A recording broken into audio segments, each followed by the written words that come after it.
안녕하십니까. 더불어민주당 연민전 의원입니다. 본 의원은 오늘 세종시가 지역사회 정신건강 위기 대응 체계를 더욱 강화해야 한다는 말씀을 드리고자 합니다. 최근 불특정 다수를 대상으로 한 이상동기 범죄가 지역과 장소를 불문하고 발생하면서 시민의 안전한 일상이 위협받고 있습니다.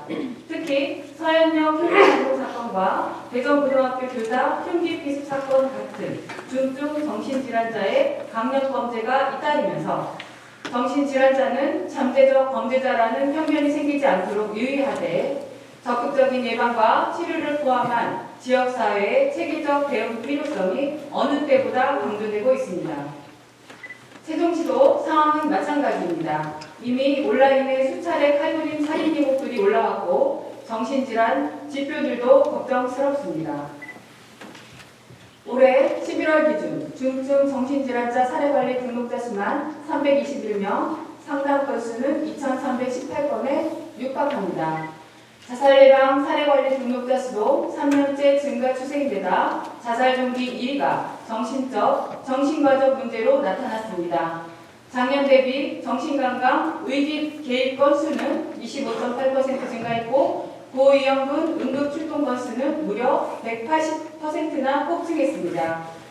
지금 이 순간에도 시 담당 부서와 정신건강복지센터를 비롯한 관계 기관들이 경찰, 소방과 함께 24시간 응급상황 대응, 현장 출동 및 보호조치, 구조, 구급 활동 등 지역사회 정신건강 위기 대응에 사력을 다하고 있음을 잘 알고 있습니다.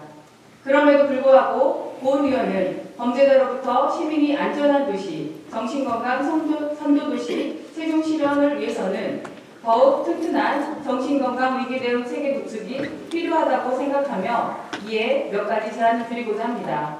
첫째, 시 정신건강복지센터, 경찰, 소방 등 관계기관이 함께하는 지역사회 정신건강 위기 대응 협력 체계 구축이 필요합니다. 이를 통해 신고 현장 대응 호송, 사후관리 및 예방 등 각 단계별로 더욱 효과적이고 신속한 위기 대응이 가능할 것입니다.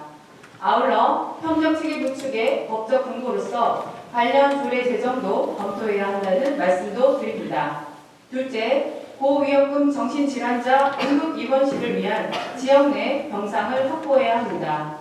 현재 세종시에는 병상이 단 한 곳도 없어 응급 입원이 필요한 정신질환자 발생 시 정신건강복지센터 직원과 경찰, 소방이 환자를 데리고 충남 아산까지 가야 합니다. 현장 출동부터 입원까지 상당한 시간이 걸리는 구조로 이는 곧 응급상황 대처 지원과 업무 공백으로 이어지게 됩니다.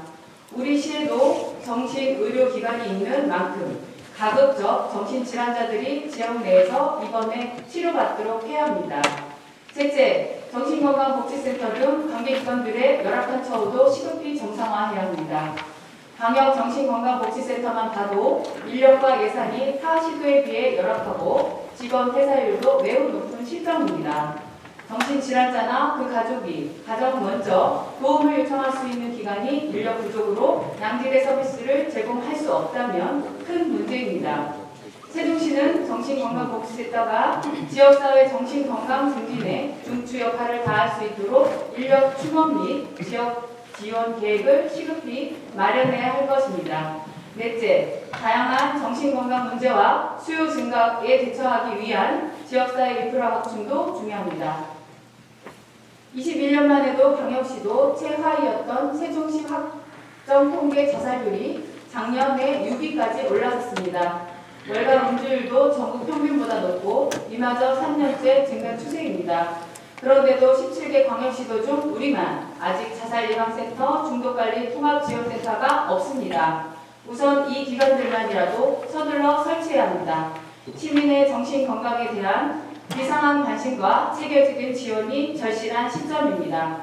세종시는 시민의 안전하고 평온한 일상을 유지될 수 있도록 사각지대 없는 촘촘한 지역사회 정신건강 안전망 구축에 전력을 다해 주시길 당부드리면서 5분 자유 발언을 마치겠습니다.